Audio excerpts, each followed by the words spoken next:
I have been researching the history of sex trafficking of children with foster children since the year 2015.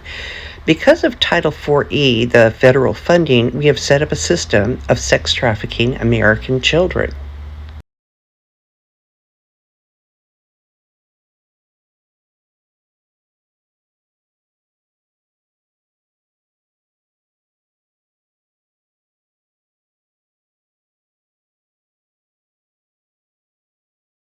The first Senate hearing on sex trafficking of foster children was in 2015. Sex trafficking of foster children did not become illegal until the year 2000. And in the years between 2000 and 2020, very little data was actually obtained about the children themselves. In the year 2020, just 3 years ago, the Marshals Services created a new missing children division. The data was startling. Sex trafficking in foster care is epidemic. After the 2015 Senate hearing called No Place to Grow Up, Senator Hatch had an idea. Hatch joined with Wyden to make the Family First Act to defund group homes because they were the primary cause of sex trafficking, or so he thought.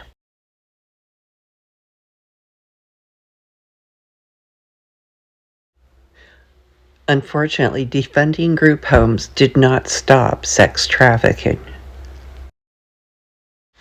It was clear that Title 4E was contributing to sex trafficking of foster children. The very first step in foster care reform to end trafficking of foster children is to end the practice of hearsay inside of civil and family court. Hearsay in civil or family court has evolved into the state's claim to the right to lie. Thus far, we have not been presented with any clearly established right that tells us that what our clients did, which is remove the children pursuant to a court order. No, but what they're accused of doing and what the issue is here is committing perjury in a court to take away someone's children. And you just said that's obviously not okay to do.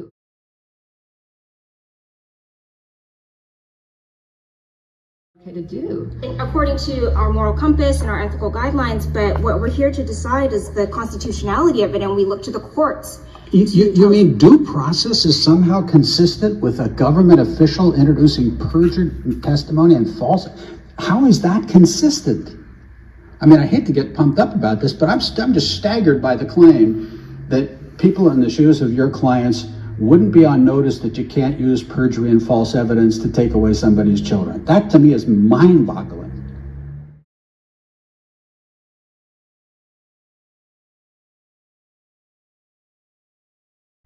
Civil and family courts allowed perjury. Prior to this federal case, the standard of practice was that states felt they had the constitutional right to do this. That in this situation that we were faced in, which is what we have to say. Perjured testimony has led to an increase in foster care admissions, which has led to the largest sex trafficking organization in the world.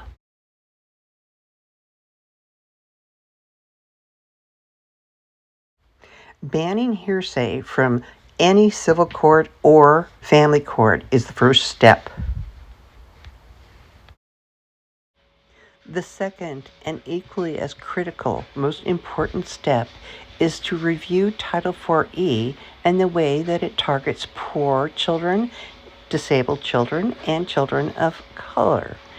There are two primary funding sources now, the Family First Act and Title 4E. In order to go into Title 4E, a child must be entitled. And the definition of entitled are children who are poor, more or less if they're on food stamps. So the children who are coming in at intake who are poor are being given to the Title 4E folks who are payment for foster care and courts for foster care, etc. The non-poor children are going on over to what's called the Family First Act.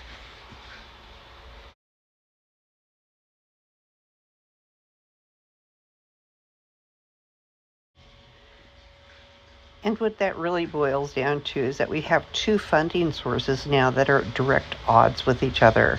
Title IV is for foster care services, and Family First Act is for reunification services. Is that at intake, when there is a family in trouble, if the children are poor, they go into Title IV benefits because that's a federal reimbursement, and it has requirements that the child be poor in order to get those funds. The non-poor children are assigned over to the Family First Act, and those are funds that are specifically designed to keep families together. It is important to enact the Family First Act because it does have specific funds to help with the sex trafficking of foster children, but only just a few of the states so far have actually enacted it. Another important step that we can take is for 4E to specifically give the U.S. Marshals funds for finding the missing foster children. They've done a very good job with this. There's been a lot of audits lately showing that it's an epidemic with the missing foster children. They're just not reporting them and finding them regularly. So we need to get just one group to be looking for the children instead of 4 or 5 different organizations like it is right now, to make it more streamlined and efficient. Also, we need to do some specific guidelines, such as many children are not even identified as foster sex trafficked children. Most of the missing foster children who were sex trafficked weren't screened afterwards or given the proper therapy. So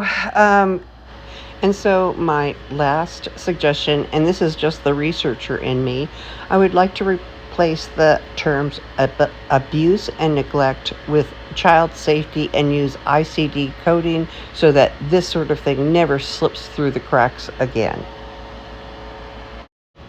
And so the bottom line is we have a lot of work to do to be able to keep our children healthy and to stop the epidemic of sex trafficking of the American children. Thank you.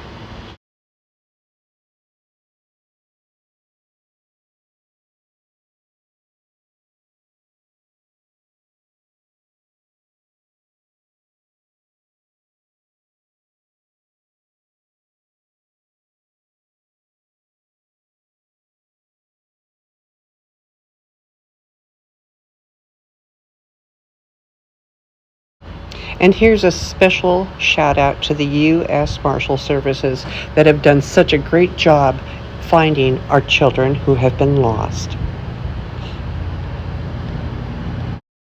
By working together, we can stop this epidemic of sex trafficking of our nation's foster children.